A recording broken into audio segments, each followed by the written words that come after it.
मित्रांनो, 3 मार्च मंगळवारच्या दिवशी चंद्रग्रहण आहे, जे की खग्रास चंद्रग्रहण आहे आणि हे चंद्रग्रहण भारतात दिसणार आहे. त्यामुळे त्याचे धार्मिक नियम, सूतक आणि वेद पाळले जातील. या ग्रहणाबद्दल सविस्तर माहिती जाणून घ्या.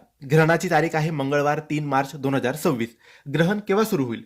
तर ग्रहण 3 मार्चला दुपारी 3 वाजून 20 मिनिटांनी सुरू होणार आहे आणि ग्रहण संध्याकाळी 6 वाजून 47 मिनिटांनी संपणार आहे.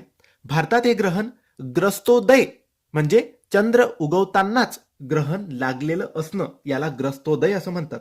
या स्वरूपात ते दिसणार आहे. त्यामुळे ते फक्त सायंकाळी 6 वाजून 16 मिनिटांनी चंद्रोदयानंतर ते 6 वाजून 47 मिनिटांदरम्यान स्पष्टपणे आपल्याला दिसणार आहे. शास्त्रांनुसार चंद्रग्रहणाचे सूतक ग्रहण सुरू होण्यापूर्वी 9 तास आधी लागते. म्हणजे सूतकाचा काळ काय असणार आहे?